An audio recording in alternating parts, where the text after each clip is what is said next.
On a tous aimé Blackwater, l'excellente saga en 6 tomes, publiée chez Monsieur Toussaint Louverture l'année dernière. Ces éditions ont sorti au début du mois d'octobre un nouveau livre de l'auteur, Les Aiguilles d'Or. La question que tout le monde se pose, c'est est-ce que même si c'est une histoire différente, on retrouve des sensations similaires à celles de la lecture de Blackwater? Et au-delà de ça, vaut-il la peine d'être lu? Parce que bon, on va tous mourir, donc le temps c'est précieux.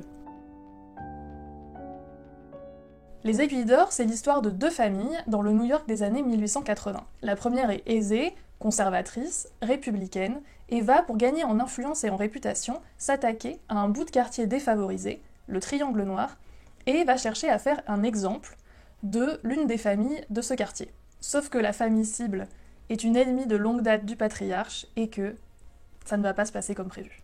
Mais avant de parler un peu plus des Aiguilles d'Or, j'aimerais qu'on prenne le temps de se demander ce qui faisait la qualité de Blackwater et donc son succès, son efficacité. C'est le moment de prendre 3 secondes pour vous abonner, mettre un pouce, laisser un commentaire.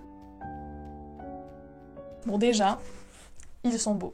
Et ce qui est vraiment sympa, c'est de deviner ce que chaque détail de la couverture et de la 4e de couverture révèle de l'intrigue au fur et à mesure qu'on le lit ou une fois qu'on l'a terminé. Mais surtout pour son efficacité. C'est une lecture qui est rapide, facile, prenante, sans être ni légère, ni simpliste, ni noyée dans de l'action vide.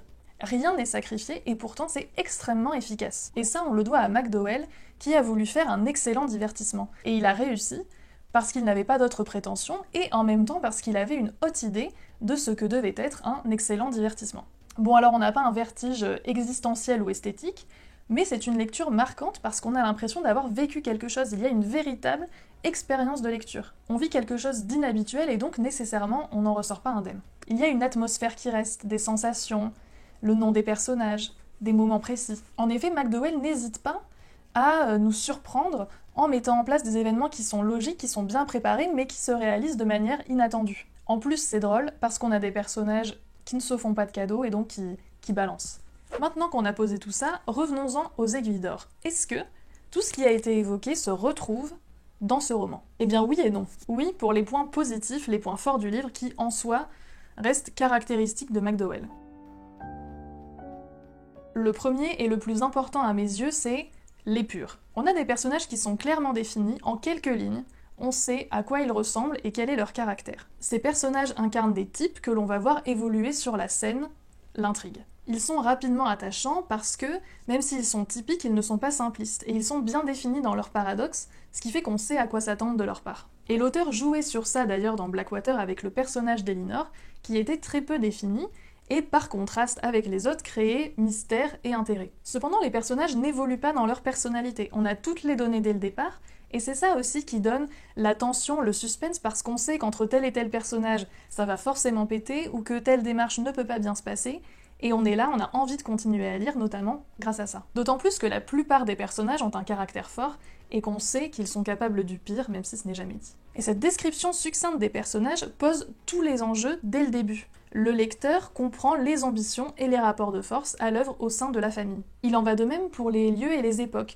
On a des descriptions brèves, qui pose les enjeux politiques et sociaux rapidement. Ce n'est pas central, mais c'est une toile de fond qui va, là encore, expliquer ou rajouter des nuances aux relations entre les personnages. L'autre grande réussite de McDowell dans ce roman, c'est son aspect théâtral. Théâtral dans le comportement de certains personnages, mais surtout, au début du roman, dans les transitions entre les différentes scènes. En effet, les personnages se croisent, se séparent, et on va comme ça se balader de personnage en personnage, et aussi à travers la ville. Et cela renforce l'impression qu'une toile se tisse, que l'intrigue avance, que les personnages sont tous liés, et qu'en fait, le choix de l'un a des conséquences sur la vie des autres et sur la sienne. Et je vous invite d'ailleurs à prêter attention à ces éléments-là lors de votre lecture des Aiguilles d'Or ou de Blackwater, parce que c'est vraiment typique du talent et du travail de Michael McDowell.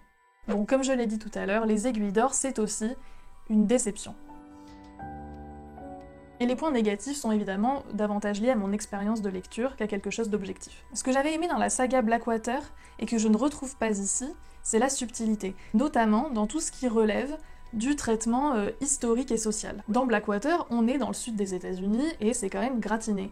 Pour autant, sans être naïf, Ce n'était pas un message. Dans Les Aiguilles d'Or, au contraire, j'ai l'impression qu'il y a vraiment une thèse, qu'on essaie de faire passer une pensée, et moi je trouve ça un peu fatigant. Même si l'auteur montre les côtés très négatifs de la famille criminelle, on sent quand même qu'il prend parti pour elle et exprime une pensée victimisante.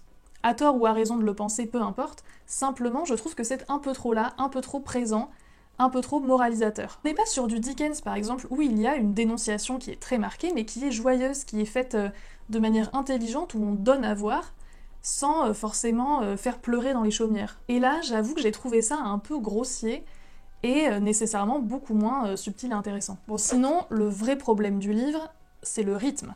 On a 500 pages que j'ai mis 2 semaines à lire. On est sur un rythme un peu bâtard, c'est-à-dire qu'on est à la fois dans la tranche de vie, et en même temps dans une intrigue qui est censée être prenante. Il y a quand même un côté où à la fin des chapitres, on a envie de continuer. À la fin de la première partie, il y a un énorme rebondissement, en tout cas ce qui est présenté comme tel, qui va évidemment influencer la deuxième partie du livre, qui va beaucoup plus vite et qui règle un peu tout ça. La première partie est donc pensée comme une montée en tension, une gradation vers une apogée et une explosion. Le problème, c'est que le rebondissement est nul.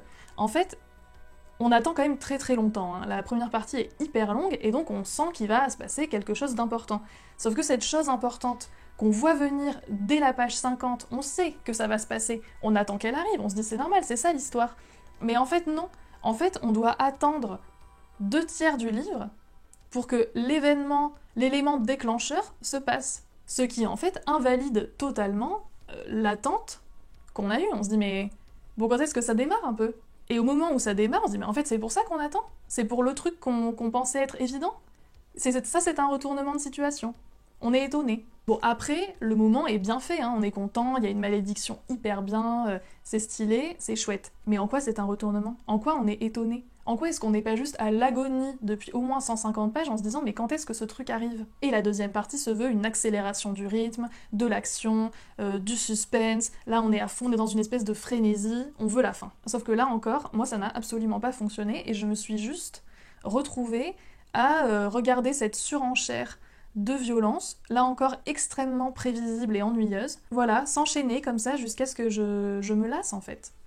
Jusqu'à ce que je me lasse et que je me dise mais quand est-ce que ça s'arrête? Et même au-delà de ça, je trouve que le traitement de certains personnages en plus est assez décevant. Pour conclure, faut-il lire ou ne pas lire Les Aiguilles d'Or? Ça dépend. Parce que pour moi le livre n'est pas raté, mais il n'est pas à la hauteur non plus.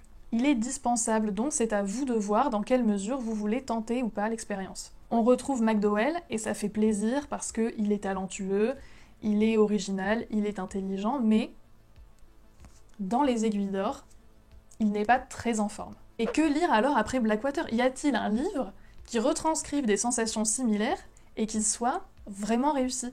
Ben, je ne sais pas quoi vous conseiller, je cherche aussi. Donc si vous avez des conseils, donnez-les-moi, je suis extrêmement preneuse.